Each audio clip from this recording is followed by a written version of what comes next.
নমস্কাৰ, মই জ্যোতিষী মৃত্যু শৰ্মা। আজি মই ক'বলৈ লৈছোঁ আমাৰ প্ৰতিজন বা প্ৰতিঘৰ অসমীয়া হিন্দু সনাতন ধৰ্মৰ মানুহৰ ঘৰত বেলগাছৰ পুলি বা তুলসীৰ পুলি থাকে। কিন্তু কেতিয়াবা কি হয় জানেনে, আপোনালোকে সদায় মনত ৰাখিব, যেতিয়া আমাৰ ঘৰত তুলসী গছ অতিপাত গজে, বহুতেই বেছি, সদায় মনত ৰাখিব। ঠিক শিৱৰ আৰু এটা প্ৰিয় বস্তু আছে, মঞ্জুৰি।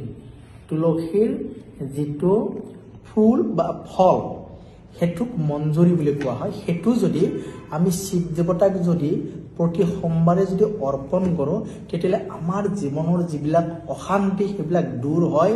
বা বিদ্যাৰ্থীসকলে স্পেচিয়েলি মেট্ৰিক কেণ্ডিডেট বা পঢ়া ল'ৰাসকলে যিবিলাকৰ মনৰ আশা আছে নতুন কিবা এটা কৰিম বুলি, লাগে আমাক বা নতুন কৰি, কাৰণ বীজ ছটিয়ালে তাৰ পৰা কিবা কিবি উৎপত্তি হয়। গতিকে তেওঁলোকে যদি এই ফুলৰ তুলসীৰ যিটো ফুল আছে বা মঞ্জুৰিটো আছে, সেইটো যদি ছিঙি 11টা আপোনালোকে যদি শিৱ মন্দিৰত দিয়ে বা শিৱ দেৱতাক অৰ্পণ কৰে, শিৱলিংগৰ ওপৰত দিয়ে, দি কিনে 1 লোটা যদি গংগাৰ পানী দিয়ে, তেতিয়াহ'লে আমাৰ জীৱনত যথেষ্ট শুভ ফল পায়। ইয়াৰ কাৰণটো মই কিয় কৈছোঁ ন, কাৰণ বেছিভাগ মানুহৰ ঘৰত তুলসীৰ গছ অতিপাত বেছি হয়। গতিকে তুলসীৰ গছ অতিপাত বেছি হ'লে কি হয় জানেনে, ঘৰখন অকণমান শ্মশানত পৰিণত হয় বুলি কয়। গতিকে ঘৰত কেতিয়াও এডাল বা দুডালৰ ওপৰত তুলসী গছ হ'বলৈ নিদিব। বেছিকৈ হ'লে তাক লাগে উঘৰি ভাল জেগাত পেলাই দিব, বা যেতিয়া ফুল বেছি কৰি হ'ব তাক পাৰিলে আপোনালোকে শিৱলিংগক ছিঙি কিনে শিৱলিংগত দিবলৈ অৰ্পণ কৰিব। তেতিয়া আমাৰ জীৱনত সুখ শান্তি সমৃদ্ধি হ'ব আৰু বেছি তুলসীৰ গছ নিজৰ ঘৰত থাকিবলৈ নিদিব। সদায় বেলগাছ উত্তৰ পূব কোণাত ৰুবলৈ চেষ্টা কৰিব। আৰু বেলগাছ ঘৰৰ পৰা পাৰিলে মিনিমাম বাউণ্ডাৰীৰ অকণমান বাহিৰত বা বাউণ্ডাৰীৰ ভিতৰত থাকিলেও কথা নাই, সদায় ঘৰৰ পৰা উত্তৰ পূব কোণাত পবিত্ৰ কোণাত ৰুব। আৰু পাৰিলে সেই জাগাটো ধুনীয়া কৰি বাঁহ হ'লে বাঁহেৰে ঘেৰা কৰি দিব, পাকা হ'লে পাকাৰে ঘেৰি কৰি, তাৰমানে সেইটো যাতে ঘৰৰ লগত লিংক নহয়।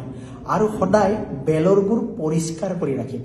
বেলৰ গুড়ত কিছুমান মানুহে কৰি কি জাবৰ জোঁথৰ থয়, পানীৰ টেপ কইল বা কিবা কিবি বহাই দিয়ে, তাৰে পানীটো সেই বেলৰ গুড়ত দি যায়। এনেকুৱা ধৰণৰ কাম নকৰিব। সদায় বেলৰ গাছ খুব পবিত্ৰ কৰি ৰাখিব।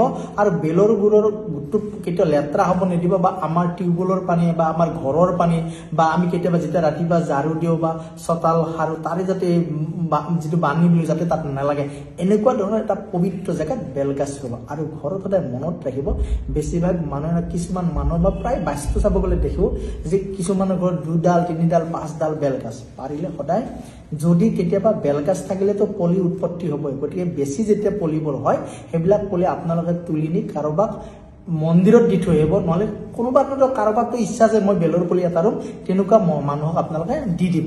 বা ঘৰত পাৰিলে এডাল বেল পুলি ৰাখিবলৈ চেষ্টা কৰিব, তাৰে ওপৰত বেছিকৈ ৰাখিবলৈ চেষ্টা নকৰিব। গতিকে মই দিয়া ধৰণে আপোনালোকে মই যিবিলাক আপোনালোকক উপদেশ দিছিলোঁ সেইবিলাকে পালন কৰিব। ঠিক তেনেকৈ এনেকুৱা ধৰণৰ ভিডিঅ' মই আগলৈ আপোনালোকক দি থাকিম। নমস্কাৰ।